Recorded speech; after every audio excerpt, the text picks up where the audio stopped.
ये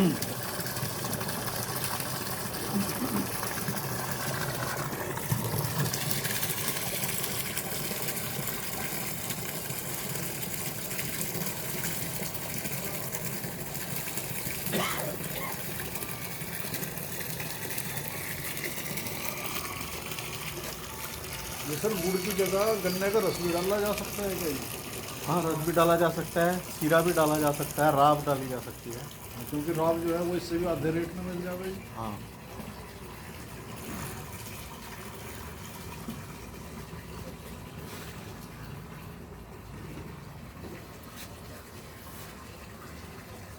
और गुड़ जितना पुराना होता है उतना ही अच्छा होता है। उदयवीर बंद करो भाई। अरे उदयवीर बंद करना।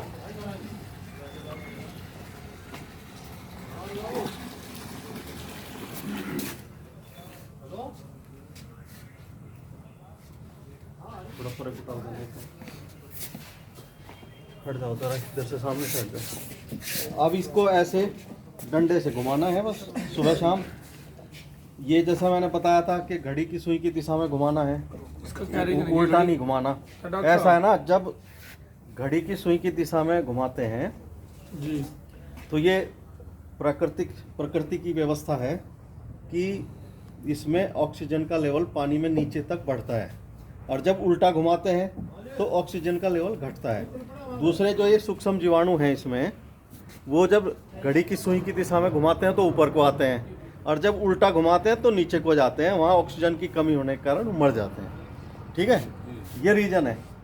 तो उल्टा नहीं घुमाना इसको, सुबह शाम 2 बार, और फिर इसको जूट के बोरे से ढकना है। जैसे अब सर्दी चल रही है तो 5 दिन में तैयार हो जाता है, गर्मियों में 3 दिन में तैयार हो जाता है। बहुत आसान काम है, शुरू में लगता है मुश्किल था, लेकिन जब करने लगते हैं तो फिर कुछ भी नहीं, और फिर इंटरेस्ट डेवलप हो जाता है, मज़ा आता है काम करने में, है ना जी।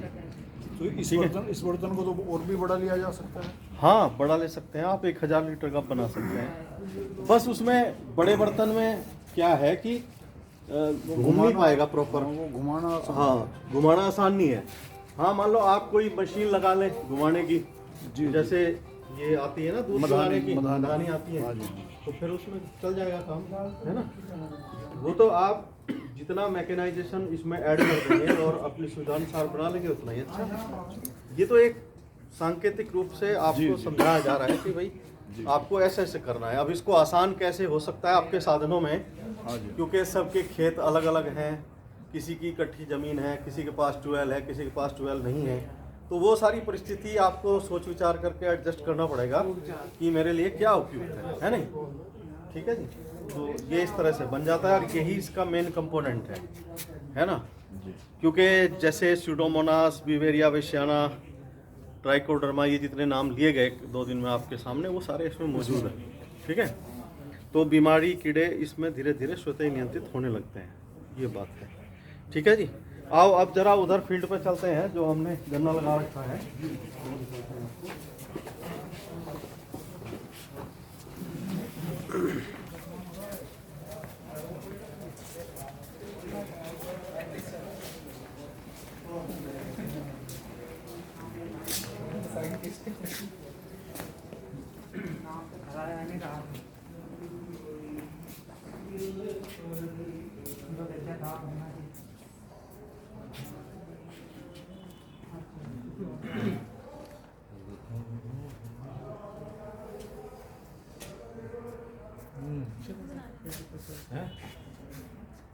वीडियो बना रहे।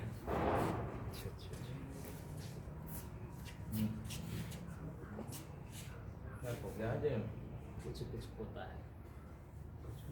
अरे डॉक्टर हसनैन जी, आ जाओ जरा, गेहूं की वैरायटी दिखाओ किसानों को।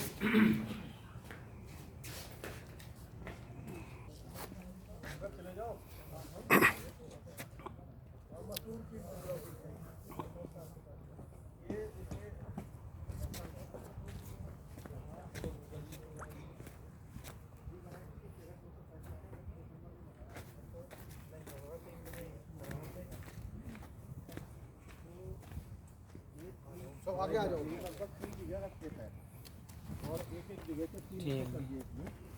तो इसमें जैसा आप देख रहे हैं ये इस हिस्से में डाला गया वर्मी कंपोस्ट। इस हिस्से को दिया हमने नाम जैविक खेती। आगे है पीछे प्राकृतिक खेती। बस भाई बस तीनों पद्धतियों में तुलनात्मक अध्ययन करना है कि कौन सी पद्धति उनमें श्रेष्ठ है किसान के लिए लाभकारी है। ठीक है, हाँ हो जाए फिर चलते हैं। ठीक है, तो जैसे ये निराई गुड़ाई कराएंगे और इसमें ये डालना है ये बाद में इसलिए डाला कि जब तक वहाँ तक सूखा निकाल के आगे फिर आइए और आगे प्राकृतिक खेती के बारे में किसानों को समझाते हुए डॉक्टर जितेंद्र आर्य।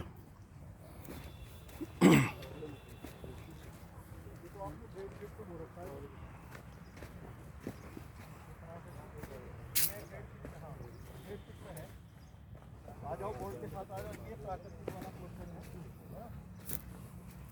अब अभी थोड़ी हमने बोर्ड के साथ खड़े हैं और उनको से क्या करना है थोड़ा सा बना के बोर्ड के पास आपको आ जाए। जी मैं कह रहा हूँ अभी कर रहा हूँ थोड़ी देर में कॉल। भाई थोड़े से पीछे हो जाओ, पिछले वाले नीचे वाले खूड़ में हो जाओ, दूसरे वाले खूड पे हो जाओ, नीचे खूड़ पे हो जाओ, नीचे वाले में। पीछे वाले कूड़ पे आओ, पीछे वाले बस ऐसे ऐसे सबका आ जाएगा, सबका आ जाएगा, के हो गए जब भी आएगा। आ जाओ सर। फोटो सबका आ जाएगा। आ जाओ डॉक्टर साहब इधर आ जाओ। अरे ठीक है तो आ ही जाएगा।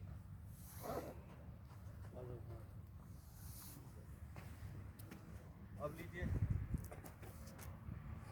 जहाँ हम खड़े हैं ये प्राकृतिक खेती वाला है। इसमें केवल जीवामृत लगा है। ठीक है, और इससे उधर जो है वो रासायनिक खेती है, उसमें डीएपी पोटाश ये। तो ये सारा हमने यहाँ इस पे बोर्ड पर लिख रखा है कि क्या क्या हम इसमें लगाएंगे पूरे उसमें। अच्छा एक बात मैं वहाँ भूल गया, ये क्वेश्चन आपके दिमाग में हो सकता है। शुरुआत में ये जो नाड़ी है इनको 2 बार या 3 बार 2 बार कम से कम आपको पूरी तरह से निरवाना पड़ेगा, यानी उसके बाद फिर जरूरत नहीं है। क्योंकि नहीं तो ये सवाल आ सकता है कि वहाँ कह रहे थे कि भाई ये नुड़ाई नहीं करनी और यहाँ नुड़वा रखा है। जैसे बहुत से किसान ऐसे भी हो सकते हैं जो ऐसे नहीं बोल सकते और रखें पर वो कुछ वही मांगेंगे। तो क्या हम इस तरीके से नहीं बोल सकते जैसे इस रो पे यहाँ गन्ना बोया जाए, इस हाइट पे हो सकते हैं, वो कोई सा भी मेथड आप अपना सकते हैं। ये तो केवल उत्तर दक्षिण इसलिए कहा गया है कि देखो एक बात देखो, अब सूरज इधर है पूरे खेत पे, मतलब ज़्यादातर समय इन लाइनों के बीच में जो धूप रहेगी वो उत्तर दक्षिण की वजह से रहेगी। आती तो वैसे भी है, तो 19-20 का फर्क रहेगा, वैसे भी कर सकता है। अच्छा आप इसको बात ये इसमें चौड़ाई पे रखना है, ठीक है नहीं तो वो नहीं सर, इस नाली में गहराई में बोने में और यहाँ पे बोने में ऊपर बोना चाह रहे हैं। टिलरिंग में क्या फर्क पड़ेगा? हैं? टिलरिंग कहाँ ज़्यादा आएगी? ऊपर तो नहीं मैं कहता कि ज़्यादा टिल्लिंग होगी, है ना। होनी तो ऊपर ही चाहिए क्योंकि नमी तो ऊपर ज़्यादा रहेगी, पानी का की नहीं। मात्रा नीचे ज़्यादा रहेगी। नमी गन्ने में गिरने की शिकायत ज्यादा। हाँ गिरेगा बहुत जल्दी, मतलब वो थोड़ा सा प्रैक्टिकली फिजिबल नहीं रहेगा, है ना। तो वो इसमें नीचे पानी लगाने में भी सुविधा है, थोड़ा सा पानी लगाओगे लग जाएगा। जितनी कम मिट्टी होगी ऊपर पूरा नाली भरना पड़ेगा। नीचे हमेशा ऐसे ही थोड़ा रहेगा। इसमें इसमें मिट्टी भी चढ़ेगी, अभी तो मिट्टी चढ़ेगी। जून में तो ये उल्टा हो जाएगा ना, अभी मिट्टी सिस्टम। चढ़ेगी इस पे। जून में उल्टा हो जाएगा सिस्टम, जहाँ अब नाली है वहाँ मेंड हो जाएगी और जहाँ हम खड़े हैं वहाँ नाली बन जाएगी। ठीक है, ये मिट्टी चढ़ेगी इस पे। ठीक है, आइए चलते हैं। एक बार थोड़ा सा ना मेड पे पहुंचे, इस वाली मेड पे सारे लोग एक फोटो वाले का अच्छा सा हाँ एक लंबा फोटो आ जाए। डर गया बोर्ड। गन्ना ना दबे, ये ध्यान रखना। गन्ना देख लेना दबे ना किसी पैर से। भाई साहब प्लीज थोड़ा सा आप ना थोड़ा सा और उधर एक बार थोड़ा सा पूरा सब लोग आ जाएगा, आप ही आ रहे हैं बीच में ना, मजा ही नहीं आया। आप ना सारे लाइन में आ जाओ, आधे इधर पूरे। भाई आप लोग भी इधर आ जाओ, फिर देख लेना सारे। एक बार उस वाली आप ना इस मेड पे आ जाओ सारे। कोई बात नहीं। जोड़े पे आ जाओ ना, ये लोग खड़े हो जाओ।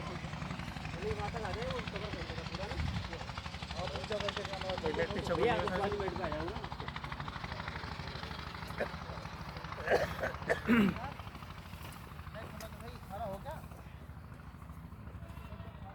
पीछे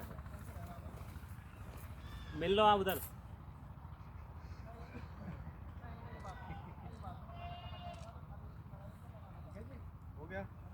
हो गया सर। आइए सब अब हॉल में चलते हैं।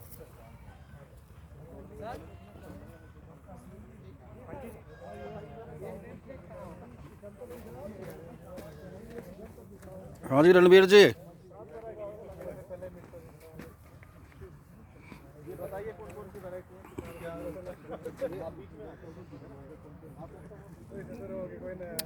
क्या नाम है आपका?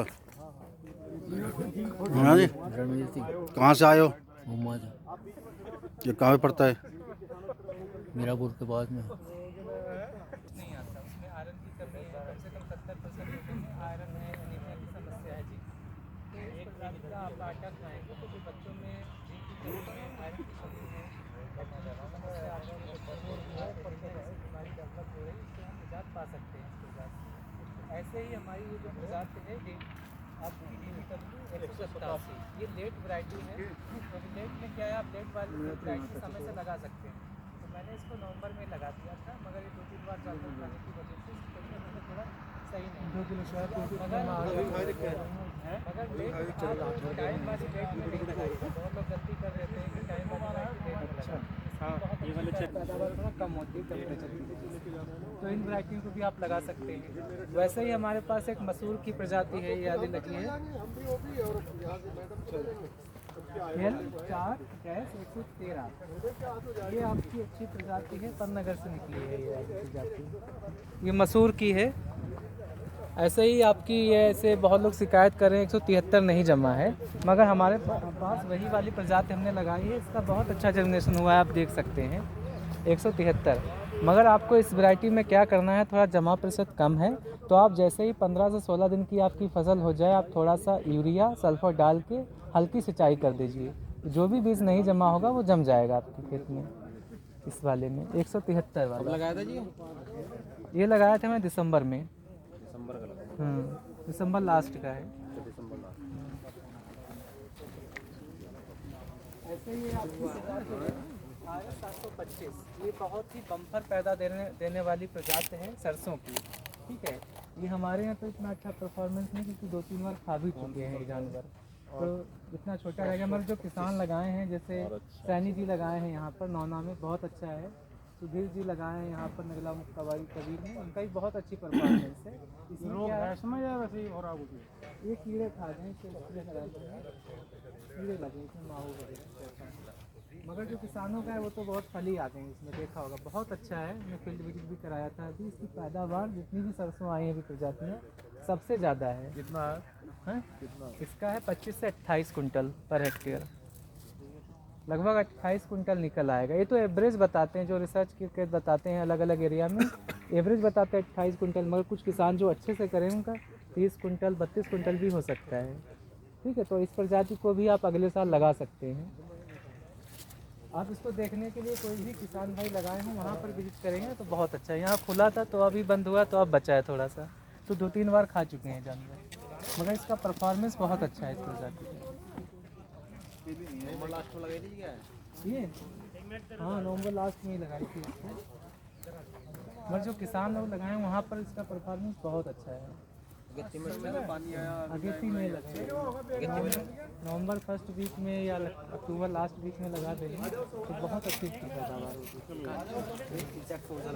होगी। ये माहो चेफा है, काली वाली, ये काली वाली है, पीली वाली वो वाली है पंत श्वेता करके। ये हमने पीली हुई है, भी काफ़ी बड़ी बड़ी होगी। अरे आप देखें नहीं, इसका जो RS 725 है बहुत ही बम्पर इसका पैदावार हुई। कहाँ से डेवलप हुई है? कहाँ से निकाली? ये राजस्थान की प्रजाति है, बहुत अच्छी है ये। तो अभी जैसे वो कौन सी स्प्रे बोल रहा था कि करे, उस पर फूल आ रहा, इतनी बड़ी बड़ी हो रही पीली सरसों। सैलिसिलिक एसिडिक सैलिसिलिक अम्ल है, उसका लगभग 2 ग्राम मात्रा है, 2 ml 10 लीटर पानी में मिलाकर आप स्प्रे करेंगे ना, तो जो गिरने की समस्या आती है, लच जाती है ना, क्योंकि जब खोखला होता है ना, जो बीच में खोखला होता है तो गिरने की समस्या आती है। मगर जो मैंने देखा है इस प्रजाति में RS 725 में गिरने की समस्या नहीं है, क्योंकि जब टिलर बहुत ज़्यादा निकलते हैं ना ब्रांचेज, तो गिरती है, फैलती है जब, मगर ये ऊपर जाता है बिल्कुल, और एकदम जड़ से ऊपर तक फली लगती है, इसलिए पैदावार बहुत अच्छी है इस वैरायटी। हाँ, पूरा डॉक्टर साहब अपना किसानों को नाम और फ़ोन नंबर बता दो। मेरा नाम डॉक्टर मोहम्मद हसनैन है, मैं यहाँ पर सब्जेक्ट मैटर स्पेशलिस्ट हूँ सस्य विज्ञान का। मेरा नंबर है 63 94 88 76 65। किसी भी किसान भाइयों को कोई समस्या है तो आप अपनी समस्या का समाधान करने के लिए इस नंबर पर फ़ोन करके बात कर सकते हैं। कॉन्टेक्ट नंबर है तो भाई इंग्लिश में और बता दो आप। अच्छा 6394887665। ओके।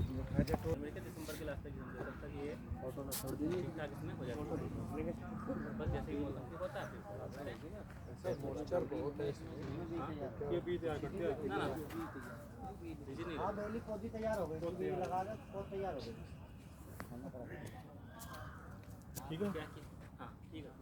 तो हर चीज़ का महत्व है, जैसे पोषण वाटिका हम लोग आपको कहते हैं, मोदी जी बताते हैं दुनिया। और हमें संबोधित करने की कृपा करें। डॉक्टर प्रभाकर शिवाजी। धन्यवाद डॉक्टर साहब। यहाँ मंच पर उपस्थित हमारे केंद्र के वरिष्ठ वैज्ञानिक डॉक्टर जितेंद्र कुमार आज, डॉक्टर यशपाल सिंह, डॉक्टर संजीव कुमार एवं सम्मानित क्षेत्र के कृषक भाई एवं हमारे वरिष्ठ। जैसा कि 2 दिन से प्रशिक्षण चल रहा है, मैं ये देख रहा हूँ, क्योंकि अंदर तो कल आया थोड़ी देर के लिए, लेकिन बाहर से तो बात कर रहा हूँ कि आप लोगों ने बड़े धैर्यपूर्वक डॉक्टर साहब की बात सुनी। तो इससे ऐसा लगता है कि आपके अंदर मन में भी है कि भाई कुछ नई तकनीक हो, जिससे इससे केमिकल फर्टिलाइजर से या केमिकल से जो आप इंसेक्टिसाइड पेस्टिसाइड का इस्तेमाल कर रहे हैं, इससे किसी तरह से निजात मिल जाए। क्योंकि हर आदमी महसूस करने लगा कि इसका नुकसान है। प्रोडक्शन में तो योगदान है इसका, लेकिन नुकसान भी है इसका दूसरी तरफ, और नुकसान हमें बहुत भारी पड़ रहा है, कई दफ़ा बहुत भारी पड़ जाता है। तो इसकी वजह से जैसा है कि आप इंटरेस्ट ले रहे हैं, और कुछ इंटरेस्टेड किसान फ़ोन करते थे कि हमें भी शामिल करो। पिछली प्रशिक्षण जो हुआ था उसमें कुछ ज़्यादा लोग हो गए थे, 60 के करीब हो गए थे दोनों दिन, कहने के बावजूद भी कि 40 इस बार रहेंगे, अगली बार 60 हो जाएंगे, पर 60 दोनों दिन रहे। तो इसका ये महत्व बढ़ जाता है नेचुरल फार्मिंग का या ऑर्गेनिक फार्मिंग का। तो जैसा डॉक्टर साहब ने बताया कि ऑर्गेनिक फार्मिंग भी वही चीज़ है जो नेचुरल फार्मिंग है, परंतु ऑर्गेनिक फार्मिंग का इनपुट महंगा है। वो हमें कास्ट ऑफ प्रोडक्शन बहुत ज़्यादा पड़ रहा था, और इसमें नेचुरल में हमारा कास्ट ऑफ प्रोडक्शन कम है, और सारी चीज़ें जो इनपुट है वो घर पे हम बना सकते हैं। तो इसलिए सरकार भी बहुत जोर दे रही है, और हम लोग भी महसूस कर रहे हैं कि नेचुरल फार्मिंग ऑर्गेनिक से बेटर है, और नहीं है दोनों एक ही चीज़।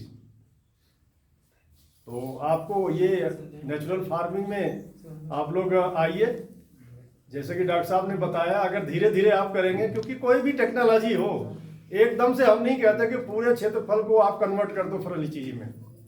आप थोड़े एरिया ले, आप अगर सफल हो जाए तो आगे बढ़िए। यही आपका बिजनेस में भी यही मॉडल होता है, हर चीज़ में यही मॉडल होता है कि स्टार्टिंग में आप थोड़े से करें, जब आपका कॉन्फिडेंस गेन हो तो आप आगे बढ़े। आप कार सीखते हैं, मोटरसाइकिल सीखते हैं, पहले स्लो स्पीड में चलाते हैं, उसके बाद जैसे ही कॉन्फिडेंस गेन करते हैं आप फर्राटा भरने लगते हैं।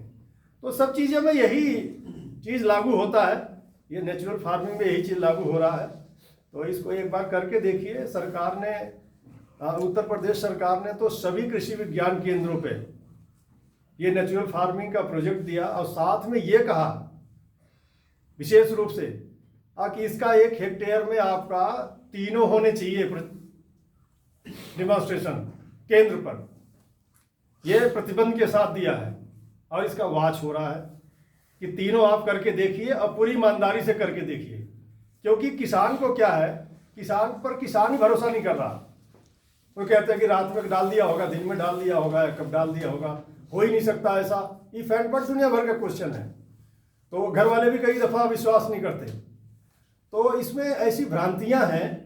तो इसीलिए सरकार ने कहा कि हर कृषि विज्ञान केंद्र पर, उनके क्षेत्र पर ये 3 चीज़ें एक साथ होनी चाहिए, नेचुरल, ऑर्गेनिक और नेचुरल, और आपका ऑर्गेनिक, और दूसरा केमिकल का जो ट्रेडिशनल कन्वेंशनल मेथड आप कर रहे हैं। ये 3 का होगा तो एक साथ दिखेगा आपको कि क्या इसमें अंतर है। अंतर थोड़ा है या ज़्यादा है ना? आपको नुकसान दे रहा है, फायदा दे रहा है। क्यों? क्योंकि नेट प्रॉफिट अगर आपका उतना ही आ रहा है या उससे ज़्यादा आ रहा है तो ज़्यादा बढ़िया है नेचुरल फार्मिंग। नेट प्रॉफिट अगर नहीं आपका आ रहा है तो कह सकते हैं कि हाँ नुकसान है। तो लागत आपकी घट रही है, हो सकता है 5-10 क्विंटल आपका जो है प्रोडक्शन घट रहा हो तो उसको इनपुट से वो बराबर हो रहा है, और 1-2 क्विंटल अगर घट रहा तो उसमें कोई बात नहीं, अगले साल 1-2 साल में 3 साल में वो पूर्ति हो जाएगी। दूसरी बात रही ऑर्गेनिक कार्बन की, तो ऑर्गेनिक कार्बन की आप भी समझ रहे हैं जिसने भी टेस्ट कराया मिट्टी सबके पास यही डेटा है। और पूरे मुजफ्फरनगर का, मेरठ का भी मुझे पता है 0.35 से कहीं भी ज़्यादा नहीं किसी किसान का, किसी भी ब्लॉक में, ब्लॉक वाइज। मैंने डेटा एक बनाया था, उसको रिसर्च पेपर ही बनाया था, सबका पूरा डेटा लिया था। 0.35 से किसी का भी, किसी भी ब्लॉक का नहीं ज़्यादा है मेरठ में। और कमोबेश मुजफ्फरनगर में वही स्थिति है। तो आप ये देखिए कि ये कहा जाता है कि 0.5 यदि हो तो आपको खेती में अच्छी जमीन है, मतलब काम करने लायक है 0.5। और हम कहाँ हैं 0.35 मैक्सिमम, इसके नीचे 0.2 तक है, 0.2 से किसी का 0.2 से भी नीचे है। तो कहने का मतलब ये है कि अगर ऑर्गेनिक कार्बन नहीं होगा जमीन में तो आगे खेती कैसे होगी? हम तो निकल जाएंगे, हमारे बच्चे आएंगे, वो क्या कहेंगे, वो क्या करेंगे? तो जैसी हमें जमीन मिली थी वैसी जमीन हम नहीं दे पाएंगे उनको, जैसा वाटर टेबल हमें मिला था हम नहीं दे पाएंगे, आगे अपने जनरेशन को नहीं ट्रांसफर कर पाएंगे। तो ये सारी समस्याएं आगे बढ़ेंगी, उसको रोकने के लिए नेचुरल फार्मिंग या ऑर्गेनिक फार्मिंग पर हमें आना पड़ेगा। तो ये विधा नई है, नेचुरल फार्मिंग नई है, बहुत ज़्यादा पुरानी नहीं है, किसानों के द्वारा इजाद की गई, फिर वैज्ञानिक इसको टेकअप किए और सारे रिकमेंडेशंस आ रहे हैं। पहले कुछ इसमें रिस्ट्रिक्शंस थे कि ये कर सकते, ये नहीं कर सकते, ये कर सकते, ये नहीं कर सकते, तो बहुत ज़्यादा उसमें डेटा नहीं था। लेकिन अब तकरीबन पूरे भारत में इसमें, चूँकि सेंट्रल गवर्नमेंट भी लगी हुई, स्टेट गवर्नमेंट भी लगी हुई, पूरे भारत में जितने संस्थान हैं ICAR के, वहाँ सब जगह इसका जो है परीक्षण हो रहा है। तो कुछ रिजल्ट आ गए, कुछ आने बाकी हैं। तो इसको एकदम वैज्ञानिक तरीके से लाया जाएगा। कुछ रिकमेंडेशन और आएंगे, जैसे PMDS है, बताया होगा डॉक्टर साहब ने, ये नई चीज़ें हैं कि 9 अनाज का आप जो है बिजाई करें, तो ये नई चीज़ें जुड़ी हैं। और कई चीज़ें, आग्नेयास्त्र है, दूसरी चीज़ें नेमास्त्र है, इनमें कई रिकमेंडेशन आए कि इतने ही डालना है, इतना ये करना है। तो कई वैज्ञानिक सतुतियाँ आगे आएंगी, आ भी रही हैं। तो हम समझते हैं कि ये सफल होगा आगे चल के, और यही सस्टेनेबल एग्रीकल्चर की बात है। पहले टिकाऊ खेती की बात हम लोग करते थे, आज से 10 साल पहले खूब बात करते थे टिकाऊ खेती, टिकाऊ खेती। तो टिकाऊ खेती भी यही है, टिकाऊ भी यही है, क्योंकि केमिकल फर्टिलाइजर से कितने दिन हम खेती कर पाएंगे। टिकाऊ भी यही है, इंसेक्टिसाइड की स्थिति देख ही रहे।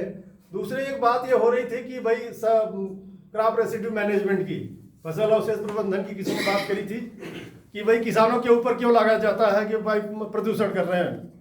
प्रदूषण की बात यह है कि देखिए, किसान के लिए कुछ है, कुछ व्हीकल वालों के लिए है, फैक्ट्री वालों के लिए प्रदूषण नियंत्रण बोर्ड है, उन पर दुनिया भर का जुर्माना कर देती है। अब वो कह रहे हैं गैस आधारित जो है आप इंडस्ट्री चला सकते हैं। मेरठ में दुनिया भर के आता रहता पेपर में, यहाँ भी वही हाल है। कई जो है अपना व्यवसायी इकट्ठे होकर प्रदर्शन किए कई दिन कि हम ऐसा नहीं करेंगे, हमें महंगा पड़ेगा।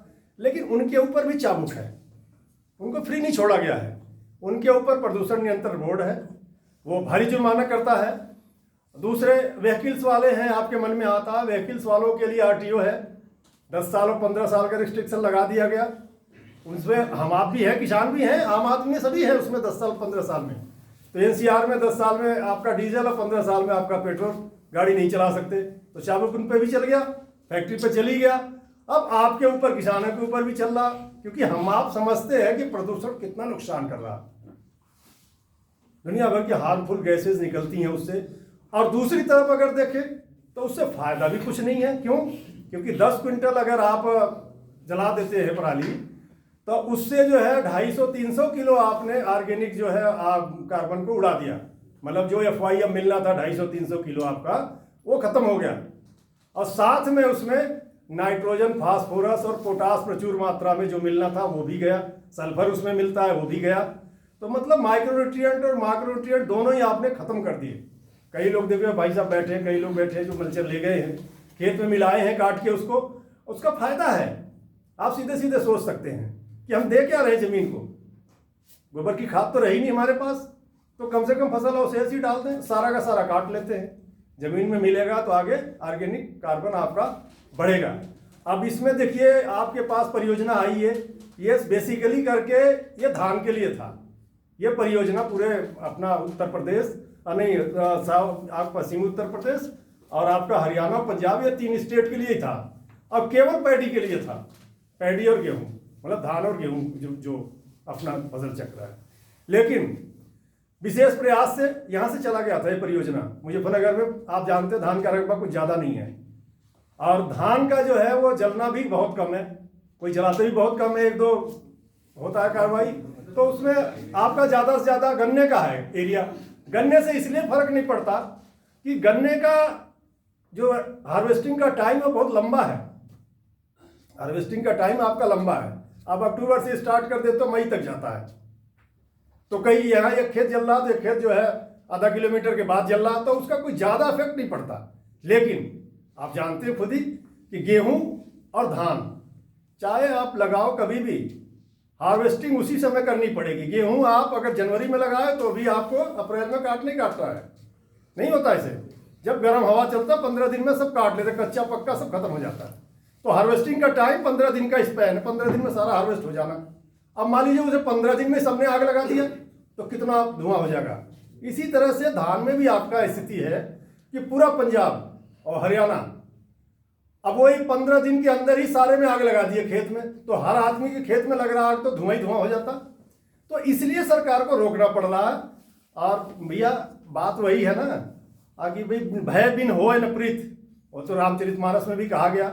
हाँ, कहने की हमें जरूरत नहीं चौपाई पर, आप सब जानते हैं कि भय बिन होए न प्रीत। थोड़ा भय दिखाना जरूरी होता है। सरकार भी हमारा अंग ही है, कोई अलग नहीं। हमारे आपसे बीच के चुन के जाते हैं, हमारे भाई बंधु वहाँ बैठे, तो थोड़ा भय भी दिखाया सरकार ने। हालांकि बहुत ज़्यादा किसी को गिरफ्तार करके किसी को फांसी पर नहीं चढ़ाया उन्होंने, 2-4 ले गए थाने से ना छोड़ दिए, लेकिन एक भय दिखाया गया क्योंकि हम लोग इस सिस्टम है तो किसी को भी नहीं पकड़ा उन्होंने। जरूर भय जरूर दिखाया कि भाई पुलिस आ रही, हमसे नहीं मान रहे। एक बार हमारी लड़ाई हो गई हस्तिनापुर में, हमारी गाड़ी थी, कुछ लोग गए भाई जला क्यों रहे हैं, वो लड़ गया किसान हम जलाएंगे, हमारा है हम जलाएंगे। तो लड़ाई हो गई वहाँ कि हम नहीं जलाने देंगे। तो कुछ साथियों ने पकड़ लिया उसका फावड़ा उड़ा, तो लड़ाई हो गई। फिर फोन कर दिया थाने में, तो पुलिस आ गई। पुलिस आ गई, हाथ पैर जोड़ा, अपने आप ही छोड़ दिया। हालांकि ले नहीं गया वो, लेकिन अपने आप चुप शांति से चला गया, फिर नहीं लगाया उसने। तो कहने का मतलब ये थोड़ा भय तो दिखाना पड़ता है, क्योंकि नुकसान हमें भी है, आपको भी, हमारे बच्चों की भी, सबको ही है। उस धुएं का नुकसान नहीं था सबको। तो हाँ, काफ़ी सुधार है, लोग किए। अच्छा, दूसरी चीज़ ये है कि मशीनें भी आई। ऐसा नहीं सरकार हाथ पे हाथ धरे बैठी थी, मशीनें भी तैयार कराई उसकी। मल्चर बड़ा उपयोगी यंत्र है, हमारे पास है, 2-2 मल्चर हैं। साथ में उसे मिलाने के लिए जो मल्चर से आप काटेंगे गन्ने की पत्ती या दूसरी पत्तियाँ, उसको मिलाने के लिए एमबी प्लाऊ भी दिया, रिवर्सिबल एमबी प्लाऊ। अब वो अलग बात है कि बड़े ट्रैक्टर में वो लगता है, छोटे ट्रैक्टर में वो रिवर्स नहीं हो पाता, बाकी तो चल जाता है। तो वो रिवर्सिबल एमबी प्लाऊ भी है उसको मिलाने के लिए खेत में। और साथ में जो है अपना सीड ड्रिल भी दिया, हैप्पी सीडर भी दिया। हैप्पी सीडर यहाँ नहीं चल पाता क्योंकि धान का एरिया नहीं, तो हैप्पी सीडर गन्ने में नहीं चल पाता, वो फंस जाता है। बाकी सीड ड्रिल है, सीड ड्रिल और ये सारे यंत्र निःशुल्क हम दे रहे किसानों को, किसी से कोई शुल्क नहीं है। तो ये सरकार दे रही, तभी दे रहे, हम अपने घर से थोड़ी दे रहे हैं। तो सरकार ने ये व्यवस्था की है आपके लिए, तो ये बड़ा। और दूसरे आपके क्षेत्र में, हम गाँव के बीच में बैठे हैं, हम भी आपके सहारे ही बैठे हैं यहाँ, क्योंकि हम 16 लोग 15 लोग क्या कर सकते हैं यहाँ। हम आपके सहारे ही बैठे हैं, जो क्षेत्र यहाँ है, क्योंकि हमारी सारी चीज़ें बाहर पड़ी हैं, ये सरकारी हैं। मान लो यहाँ से चोरी हो जाता कोई चीज़, दोबारा नहीं आएगा। नुकसान किसका होना? आपका होना। हमारा क्या फायदा होगा? हमारा सब चीज़ें कम हो जाएगा, और कम काम करना पड़ेगा। तो कहने का मतलब हमारा तो यही है कि चीज़ चोरी हो जाएगी तो हमें कम मेहनत करनी पड़ेगी। तो ये आपका ही सेंटर है, आपकी वजह से ही है, वो आपकी वजह से हम भी यहाँ बैठे हुए हैं। तो बड़ा अच्छा लगता है कि आप लोग आते हैं, इस तरह से हमारी बात सुनते हैं। हम तो ये समझिए कि हम लोग कहीं से अच्छा काम किए होंगे अगले जन्म में, तो हम यहाँ बैठे, आप यहाँ बैठे हैं, और आपके साथ हम बैठे नहीं। नौकरी तो दुनिया भर के लोग कर रहे हैं, कहीं ऑफिस में बैठे होंगे, वहाँ बैठे होंगे, हम अपने लोगों के बीच में बैठे हैं, अपने लोगों से बात कर रहे हैं। तो इसी के साथ आप लोग बहुत बहुत धन्यवाद कि आपने शांति से सुना हमारी बात। धन्यवाद।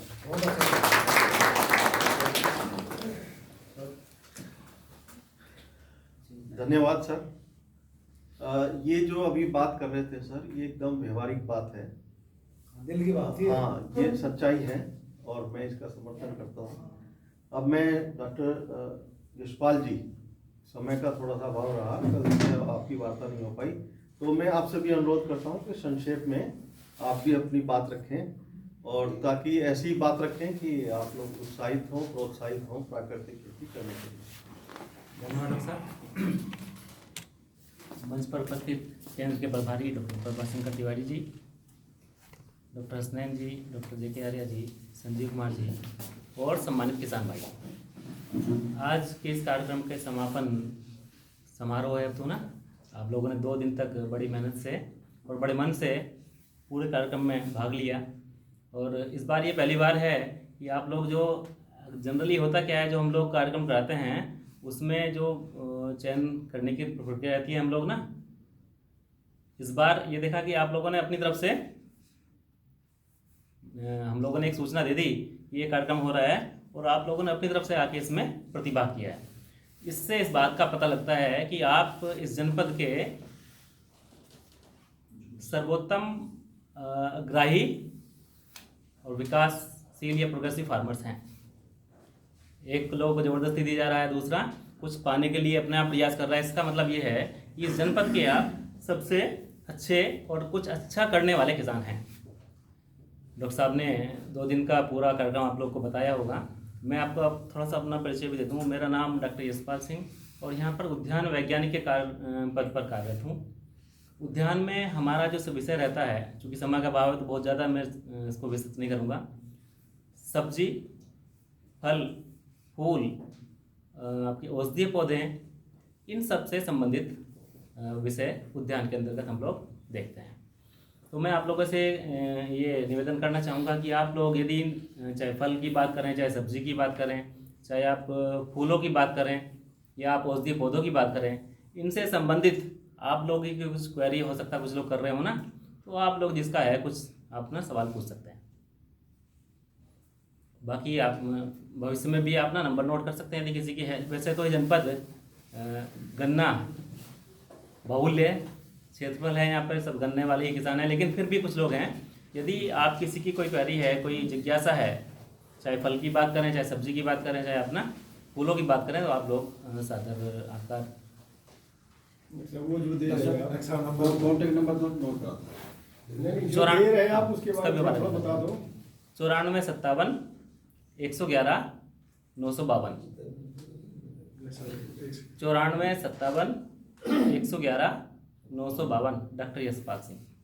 एक और हम लोगों ने यहाँ पर कुछ पौध तैयार किए थोड़ा सा हम लोगों ने, तो उसमें कुछ सब्जियों की पौध हैं और कुछ सीजनल फ्लावर्स हैं, जो समय के हिसाब से ना फूल वाले पौधे होते हैं, वो उसकी भी कुछ पौधे हैं। तो हम लोगों ने अभी ये डिसाइड किया कि आप लोग भी, क्योंकि हम सब लोग किसान हैं, थोड़ी बहुत जगह है, चाहे हमारे ट्यूबवेल पे है, चाहे घर में थोड़ी जगह है, तो थोड़ा थोड़ा आप लगाएंगे उसको। तो हम लोगों ने आप सभी के लिए थोड़ी थोड़ी पौध निकलवाई है ना, आप लोग उसको ले जाएंगे। उसमें एक लेट्यूस है, लेट्यूस एक पत्तेदार, जैसे आप पालक की होती है, ऐसी एक पत्तेदार सब्जी होती है जो पोषण की दृष्टि से बहुत ही महत्वपूर्ण है। उसमें मिनरल्स, विशेष रूप से आयरन, कैल्शियम और मैग्नीशियम, ये प्रचुर मात्रा में होते हैं, जो हमारे स्वास्थ्य के लिए, जो आपके 5 स्टार होटल्स हैं उसमें खूब चलती है लेट्यूस। अलग अलग तरह की प्रजातियां होती हैं। ये जो हमारे पास है आपकी रोमन लॉन्ग, ऊपर को ना इस तरह से चलता है। इसके अलावा उस पौध में कुछ टमाटर की पौध भी है और कुछ फूल हैं, सीजनल फ्लावर्स ना, जिसमें अलग अलग रंग के फूल आएंगे। तो आप लोग के लिए वो हैं। जो लेट्यूस की बात कर रहे हैं उसको लगभग 1-1.5 फीट की दूरी पे हम लोग लगाते हैं, दूरी में ना, और वो आपका 30-35 दिन में, जैसे फूल गोभी बनती है उस, या पत्ता गोभी मानो आप, जैसे पत्ता गोभी होती है उस तरह से बनता है, वो लंबा सा हो जाता है। और फिर इसको हम ना काट के, जो पत्तियाँ हैं, तो उन पत्तियों को सलाद के रूप में इस्तेमाल किया जाता है। तो आप उसको घर पे अपने जहाँ पे भी जगह है उसको आप लगाएंगे। मैंने आपको नंबर बता दिया है। आप लोगों की कोई जिज्ञासा, क्वेरी या जानकारी है इसके बारे में भी पूछना चाहते हैं, आप लोग पूछ सकते हैं। सर, जैसे हमने फ्रांसबीन लगा रखी है, हाँ, इसमें या तेलों की लगा रखी है, जैसे कि कौन से गांव में? नया गाँव नगला बुजुर्ग भोपा के पास। ठीक जी, नाम लिख लेना। मैंने लौकी लगा रखी है, गेंदा है मेरे पास, अच्छा, फ्रांसबीन है, और मैं सोच रहा हूँ अब इसमें लगाने के लिए और कुछ भी, इसमें जैसे कि फल आया है, ड्रैगन फ्रूट हाँ ड्रैगन फ्रूट है आया, मैं ये लगाने का सोच रहा हूँ, इसलिए 1 एकड़ में। तो ये कैसे वो होगा? इसके लिए ड्रैगन फ्रूट के लिए हम लोग ना बात करेंगे। एक तो प्राइवेट एजेंसीज है ना, जी जी, वो लोग गुड़गांव की एक है तो वो कॉन्ट्रैक्ट बेसिस पे आपको ना पर एकड़ के हिसाब से वो है क्या इसमें ना जो मेन खर्चा आता है वो पिलर का आता है। जी जी क्योंकि इसको सपोर्ट की जरूरत होती है जी, जी। तो सीमेंट का तार का पिलर बनाए जाते हैं, या तो आप अपने स्तर से बनवा लें जी जी या वो बने बनाए भी आते हैं। यदि बात करें हम तो लगभग 1 एकड़ में 4.5-5 लाख रुपए का खर्चा आ जाता है पूरा डिटेल ना उसमें। उसमें है क्योंकि ये ड्रैगन फ्रूट एक ऐसा फल है जिसको बहुत ज़्यादा पोषक तत्वों की आवश्यकता नहीं होती, हमारे क्षेत्र में काफ़ी अच्छा हो सकता है और उसमें कोई कीड़ा बीमारी और जो पशु है इनका नुकसान भी नहीं, चूँकि काटे होते हैं, बंदर भी नुकसान नहीं करता है। और उसकी जो मार्केट वैल्यू की बात करें, एक फल की कीमत 80 और से 100 रुपये तक होती है ना, काफ़ी अच्छा रिटर्न उसमें है। हम लोग भी अभी प्लान कर रहे हैं, कुछ पौधे हम लोग लेके आए थे, लेकिन हमारा भी पिछले अभी जो हमारा केंद्र है वो एकदम नई स्थिति में है, मिट्टी कभी इधर डाल देंगे उधर डाल, अब ये नहीं पता था कि क्या चीज़ कहाँ बनेगी। अब प्रॉपर लेआउट हो गए हैं, अब हम लोग भी उसको प्लांटिंग करेंगे यहाँ पे भी ना। तो आप लोग संपर्क बनाए रखिएगा, या तो आप उनसे आपका संपर्क सूत्र दे दो, उनसे बात कर लेते हैं, नहीं तो आप जैसे मैंने तो वेस्ट बंगाल से मंगवाए थे पौधे ना, आप वो वहाँ से सस्ते पड़ जाएंगे, वहाँ से आप पौधे कुछ एरिया में लगा लें। और आजकल तो यहाँ पे भी कई लोगों ने लगा रखा है, जैसे कि हरियाणा में लगा रखा है कि मैं ना यहाँ भी लगा रखा है, अपने की बात कर रहा हूँ, अपने इलाके का तो पता नहीं है यहाँ पे भी। तो उन लोगों से भी प्लांटिंग मटेरियल लिया जा सकता है, क्योंकि उसका जो पौधे बनाने की जो प्रक्रिया है बहुत सिंपल है। आप कटिंग बरसात के सीजन में उनसे लेके और लगा दें और पौधे आपके तैयार हो जाएंगे, फिर आप उनको मल्टीप्लाई कर सकते हैं। दोनों चीज़ें हैं। यदि आप व्यवसायिक स्तर पे करना चाहते हैं तो फिर तुरंत करना चाहते हैं तो फिर वो एक तरीका है कि हम उनसे बात करें और हम प्लांटिंग करा दें 1 एकड़ में। दूसरा तरीका यह है कि छोटे स्तर पे यदि आप करना चाहते हैं ना, तो आप थोड़ा थोड़ा प्लांटिंग मटेरियल यहाँ से लेके अपना खुद से कर सकते हैं। जब प्लांटिंग मटेरियल तैयार हो जाएगा फिर उसको बढ़ा सकते हैं। डॉक्टर थोड़ा मेडिसिनल प्लांट के बारे में बताइए, मतलब कालमेघ है हाँ या सर्वगंधा है जी जी और शतावरी, ये उपलब्ध हो सकती हैं? हाँ बिल्कुल उपलब्ध हो जाएंगी ना। ये हमारे क्षेत्र में तो कम है, मैं यहाँ से पहले बदायूं में था, अभी 1 साल पहले यहाँ पे आया हूँ ट्रांसफर होके। तो वहाँ पर एक तो मेंथा का बड़ा क्षेत्र है, सर्पगंधा भी है। सर्पगंधा जो है ये इसके ना, इसकी अश्वगंधा सर्पगंधा इसकी जड़ें काम में आती हैं, और जो आपकी बहुत ज़्यादा अच्छी मिट्टी नहीं होती है उसमें हम लोग इसको आसानी से कर सकते हैं। इनकी पोषक तत्वों की भी रिक्वायरमेंट बहुत ज़्यादा नहीं होती है, हम लोग कर सकते हैं। समस्या एक आती है केवल प्रॉपर मार्केटिंग की। आप यदि किसी औषधीय पौधे की खेती में जाना चाह रहे हैं तो पहले आपको मार्केटिंग तलाश करनी पड़ती है। दिल्ली में खारी बावली एक जगह है, मंडी है कहेंगे ना, वहाँ पे इसकी मंडी है, आप वहाँ पे जाके बात करें और कि भाई हमारा ये प्रोड्यूस है। चूँकि है क्या, जब हम किसी उत्पाद को लेके जाते हैं तो उस समय फिर क्या होता है कि रेट वो अपने हिसाब से फिर औने पौने दाम लगाते हैं। तो थोड़ा सा एक तो बात यह है कि वॉल्यूम, यदि आपने थोड़ी सी किया है तो उसको कोई लेने वाला नहीं है। थोड़ा अच्छी मात्रा में होता है तो फिर उसको आप ना भेज सकते हैं दिल्ली तक। तो आप लोग संपर्क में रहिएगा हमसे ना, और वहाँ पे संपर्क करके टेक्निकल गाइडेंस की जहाँ तक बात है, आपको कृषि विज्ञान केंद्र के माध्यम से हम लोग उगाने की पूरी तकनीक दे देंगे ना, कहाँ से प्लांटिंग मटेरियल मिलेगा है, कैसे वो सब उपलब्ध करा सकते हैं। ये आयुर्वेद के डॉक्टर। अच्छा, गवर्नमेंट हम लोग हम घर पे ही प्रैक्टिस करने की, अपने लिए औषधीय पौधों का उत्पादन करने की सोच रहे हैं। बहुत बढ़िया। हम लोग भी अभी आप बहुत जल्दी देखेंगे, हम लोग भी यहाँ पे ना केंद्र पे एक हर्बल गार्डन बनाएंगे ना, तो उसमें आपको अधिकतर जो मेडिसिन प्लांट्स है वो देखने को मिलेंगे यहाँ पे भी ना। ठीक है, बिल्कुल धन्यवाद डॉक्टर साहब। बनाया हुआ है, आप चाहे तो देख सकते हैं। ऐसा है, अब समय तेजी से भाग रहा है, आप लोग को भी दूर दूर जाना है, तो मैं डॉक्टर हसनैन से अनुरोध करता हूँ कि वो केवल 2 मिनट में वेस्ट डिकम्पोजर के बारे में बताएं। और ये वेस्ट डिकम्पोजर यहाँ उपलब्ध है, जिस किसान भाई को आवश्यकता हो। पीछे जैसे जब आए थे आपने पंजीकरण कराया, उसी तरह से वहाँ उस टेबल पे रजिस्टर में अपना नाम लिखवा के और निःशुल्क आप इसको प्राप्त कर सकते हैं। अब इसकी क्या उपयोगिता है, कैसे इसको इस्तेमाल करते हैं, डॉक्टर हसनैन 2 मिनट में बताएं। Thank you sir. पुनः सभी को नमस्कार। ऐसे फसल अवशेष का बहुत ज़्यादा समस्या है, जलाने की आता है, जिससे आपका मृदा का स्वास्थ्य है, आपका स्वास्थ्य है और हमारे पर्यावरण का स्वास्थ्य भी खराब होता जा रहा, बिगड़ रहा है। तो उस जो फसल अवशेष को आप मिट्टी में ही कैसे सड़ा के खाद के रूप में परिवर्तित करेंगे, उसके लिए कल्चर प्रयोग किया जाता है। ये जो कल्चर है सूक्ष्म जीव का एक सॉल्यूशन है, इसमें बहुत सारे फंगस के स्पीसीज हैं। ये क्या करेंगे, आप इसको जैसे ही खेत में डालेंगे, ये कल्चर जो भी सूक्ष्म जीव हैं उस अवशेष को सड़ा के खाद के फॉर्म में कन्वर्ट कर देंगे। अब इसको प्रयोग कैसे करना है, आप कैसे कर सकते हैं, तो इसकी दो विधियां हैं। जैसे आपने अभी गेहूं लगाया होगा, कुछ लोगों ने मल्चा चलाया है, फसल अब से उसमें बिछा रखा होगा, उसके लिए आप कैसे करेंगे, 200 लीटर पानी लेंगे एक ड्रम में और उसमें कम से कम 2.5 से 3 किलो गुड़ डाल देंगे। गुड़ डालने के बाद में ये कल्चर उसमें डाल देंगे और सुबह शाम एक बार हिला देंगे और कम से कम 8 दिन रखा रहने देंगे। उसके बाद आप उसको खेत में स्प्रे कर सकते हैं। स्प्रे नहीं कर सकते, जब पानी लगाएंगे तभी भी प्रयोग कर सकते हैं गेहूं की फसल में। ऐसे ही आप गन्ने की फसल में भी इसको प्रयोग कर सकते हैं। गन्ना हार्वेस्ट होने के बाद में जो उसकी पत्ती है वो बिछी रहती है, या तो मल्चा से काट देते हैं, ऐसे पड़ी रहती है, उसके लिए भी आप 200 लीटर का आप घोल बना लेंगे, उसमें भी 2.5 से 3 किलो गुड़ डाल देंगे। इस कल्चर को डालने के बाद में रख देंगे और कम से कम 8 दिन रखने के बाद में जो भी इसमें सूक्ष्म जीव हैं इनकी वृद्धि हो जाएगी। एक क्या है, लाल सी लेयर बन जाती है पूरे सॉल्यूशन में, उसका आप स्प्रे कर देंगे तो ये भी एक गन्ने में भी काम करेगा, या कोई भी फसल अवशेष हो। आप अलग से भी खेत के बाहर भी पत्ती को डाल के कोई भी अवशेष है उसमें छिड़क देंगे, वो भी खाद बन के तैयार हो जाएगी। पुनः अपने खेत में इसको प्रयोग कर सकते हैं। जो भी किसान भाई गन्ने में इसका प्रयोग करना चाहते हैं वो वहाँ अफजाल जी खड़े हैं, उनसे अपना नंबर लिखा दीजिए डिटेल, और एक पैकेट आपको ये बोतल मिलेगा 1 एकड़ के लिए, आपके लिए उपलब्ध है। धन्यवाद।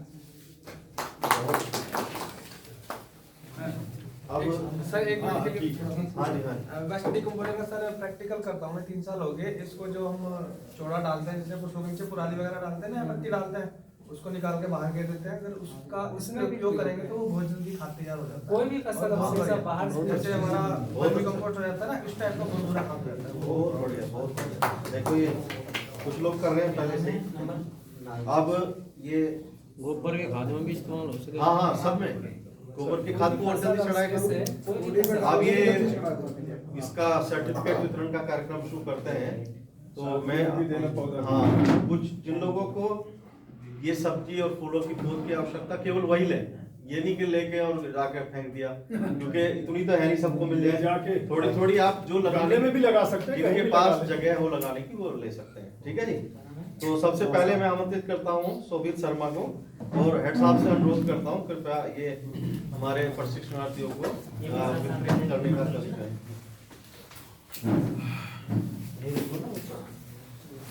ऊपर जो लेगा उठालेगा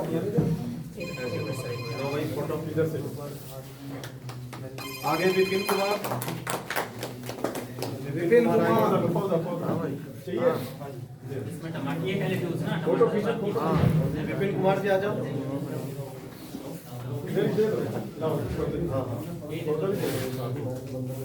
कोई सर विपिन कुमार जी आ जाओ। कोई दो नाम है सर। हाँ, सुभाष चंद्र रामजीलाल मीरापुर से। इनका तो काम ही है जब पूरी कॉन्सेप्ट रिकॉर्डिंग कर रहे हैं, लेकिन वो कल जो लास्ट में रिपोर्टिंग हुई थी उसे डिलीट कर दो। हम सरकारी आदमी से हाँ, साहब का आदेश है। ठीक है जी। हाँ हाँ, नहीं हटा देना।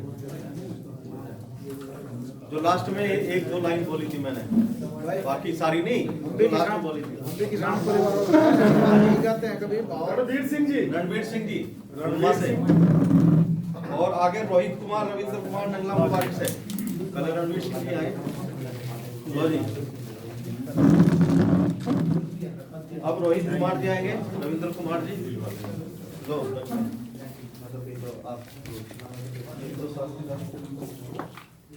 आगे आशीष कुमार महक सिंह बरवाला से।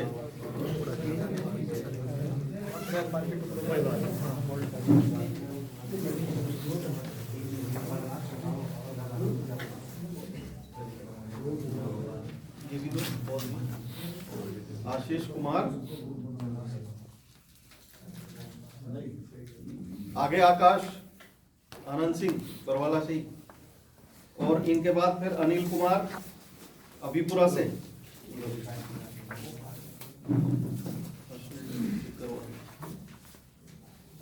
अनिल कुमार जी आ जाओ। विनीत कुमार ओमपाल सिंह काकड़ा। उधर ही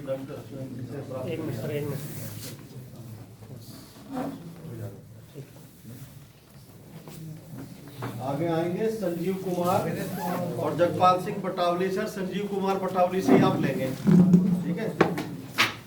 संजीव कुमार पटावली, फोन बाद में सुनियो। हैं? नहीं कोई बात नहीं। संजीव कुमार पटावली वाले, आप बात में अभी रुक जाओ। फोटो खींचो। अमित कुमार, चलो आकाश साहब ये बात आप लगाओ। ये तो उधर तक घबरा रहे हो। लो इनसे बनती नहीं क्या संजीव कुमार साहब की? तो बात में गए आप। ये हेड साहब के वो हैं अमित कुमार मदनपाल, अमित मटावली वाले तो हमारे ही हैं। साहब के हैं, हमारे नहीं है। मटावली वाले तो हमारे किसान है भाई। है ना। ये मेरठ से यहाँ के तो इनके यहाँ आने लगे। शरणवीर ओमकार सिंह, पौधा ले लो आपको, इनकी अगर लगाओ तो ले लो। हाँ हाँ कम रह गया होगा ये हेड साहब की शरणवीर ओमकार सिंह। हमारे किसान भी आ रहे हैं इनके साथ। मटावली में कई कार्यक्रम किए आप तो रहे हो। और मोहित कुमार समय सिंह बाकर नगर, आप उधर से ही लो, डॉक्टर अश्विन देंगे आप, है ना। मोहित का फोटो खींच लेना भाई। जो पौधा लो। वीर सिंह, हुकुम सिंह जी बेड़ा रू से लो जी, इधर से ही लेना भाई फोटो, फोटो लो, पौधे पकड़ लो। इनके सबके नंबर को जाल व्हाट्सएप कर देना। ठीक है। मनोज कुमार सत्यपाल सिंह कनाडा से,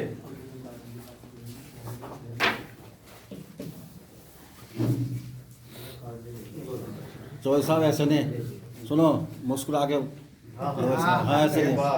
इसमें अब सुधीर कुमार प्रीतम सिंह बेड़ा सादात से,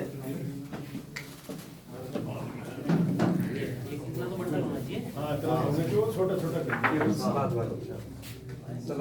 सलाद वाली। चलो बाद में कर लेंगे। देखो ये कुदरती नियम है कि बड़े आदमी के लिए बड़ा कुछ छाया निकल के अपने है ना। ये तो एक किसान के साथ साथ एक उद्योगपति है।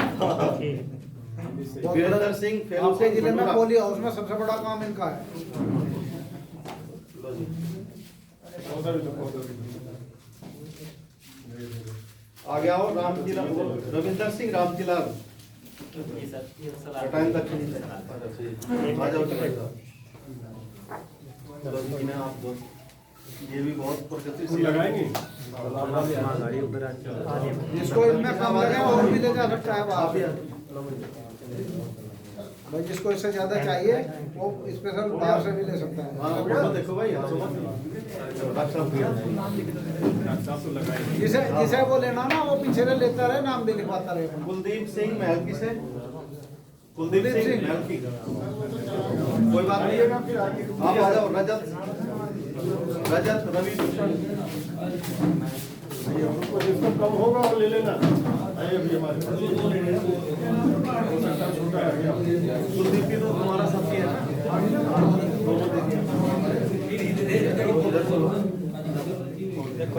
मनोज कुमार खीराम गोवापुर। हाँ हाँ चलो कोई नहीं अब मनोज कुमार। गौरव त्यागी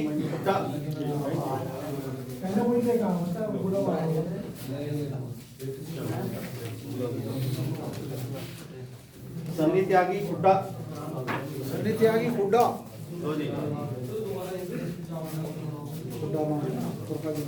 मोहम्मद नौशाद नंगला बुजुर्ग,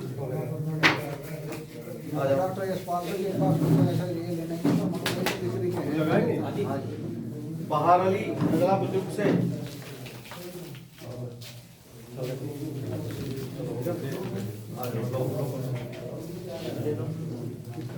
संजीव कुमार वेद प्रकाश निगाई से, आ जाओ। अभय शर्मा रहकड़ा से, अभय शर्मा।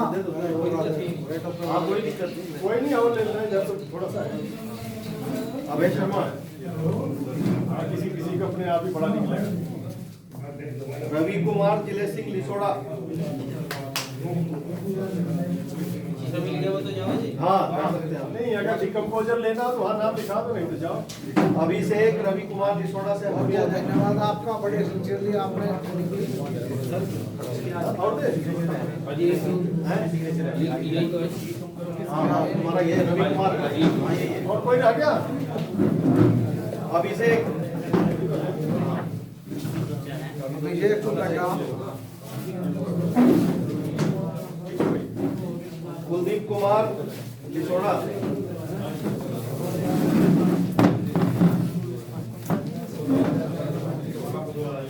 तेजपाल सिंह अहमदगढ़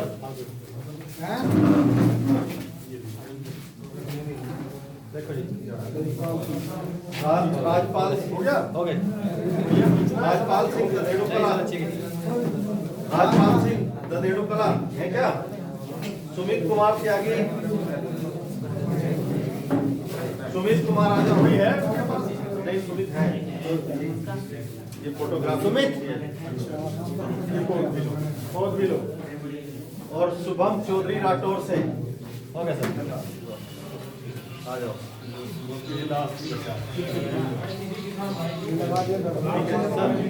हाँ करवा लेना चाहिए।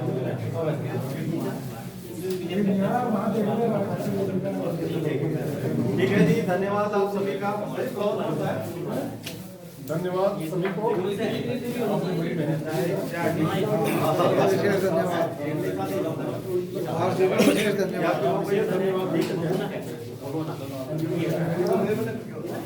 हाँ कमरे में सब लग जाएंगे, जो लगाना चाहोगे सही लग जाएंगे।